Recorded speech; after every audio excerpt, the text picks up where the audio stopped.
বালাগঞ্জ সিলেট ৩ আসনের বালাগঞ্জ ইউনিয়নের মোশাসী প্রাথমিক বিদ্যালয়ে আমরা জানতে পেরেছি যে আজ রাত ১১টার দিকে এখানে স্থানীয় যে ইউনিয়নের যে আমির রয়েছেন, জামাত ইসলামের আমির রয়েছেন, তার সাথে এখানে যে ভোট কেন্দ্র রয়েছেন মোশাসী প্রাথমিক বিদ্যালয় কেন্দ্রের এই ভোট কেন্দ্রের প্রিসাইডিং অফিসার তিনি এক ধরনের গোপন বৈঠক করছিলেন এবং এই সময়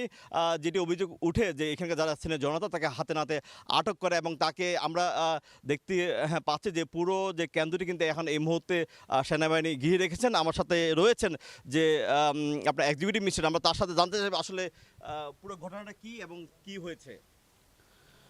আচ্ছা, আসলে যে ঘটনা ঘটছে আমি আসছি একটু আগে। আমার আসার আগে আর্মি অফিসিয়ালস এবং এখানকার যারা দায়িত্বরত আইন শৃঙ্খলা রক্ষাকারী বাহিনী আছে তারা এসেছেন, তারা সিসিটিভি ফুটেজ দেখেছেন এবং আপনার আমি আসার পরে প্রিজাইডিং অফিসার যিনি আছেন তাকে আমি জিজ্ঞাসাবাদ করি যে ওনার ভাষ্য মতে প্রিজাইডিং অফিসারে যে তারা এসেছিলেন মূলত পোলিং এজেন্ট নিয়োগ কীভাবে হবে সেই বিষয়ে জানতে। তো ইন দ্য মিন টাইম অন্যান্য যারা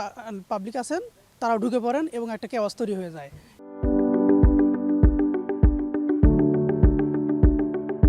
প্রিজাইডিং অফিসারকেও দেখি অ্যাসল্ট করা হয়েছে এবং এখানে কি অনেকটা ধস্তাধস্তি হয়েছে, সিআর দিয়েও মারা হয়েছে দেখলাম, সিসিটিভি ফুটেজে দেখছি আমরা। তো সেই প্রেক্ষিতে বালাগঞ্জ উপজেলা যে অ্যাসিস্ট্যান্ট রিটার্নিং অফিসার আছেন স্যারের নির্দেশে আমি এখানে এসেছি, দেখলাম। এখন স্যার এই বিষয়ে যে যদি প্রিজাইডিং অফিসার কোনো ভুল করে থাকেন বা কোনো সমস্যা দূর হয়ে থাকে তার বিরুদ্ধে যে আইনানুগ যে ব্যবস্থা নেওয়ার উনি নেবেন এবং প্রাথমিক যে সিদ্ধান্ত হয়েছে ওনাকে করে ওনার স্থলে আরেকজন নতুন প্রিজাইডিং অফিসার নিয়োগের ব্যবস্থা করা হচ্ছে এবং তিনি ঠিক তেমনটি বলছেন যে প্রিসাইডিং অফিসারকে ওনারা হয়তো বদলি করে ওনারা হয়তো অন্য আরেকজনকে এখানে হয়তো নিয়োগ করা হবেন এবং ভোট কেন্দ্র সুষ্ঠুভাবে পরিচালনা করার জন্য সেটি সব ধরনের কার্যক্রম তারা নিচ্ছেন।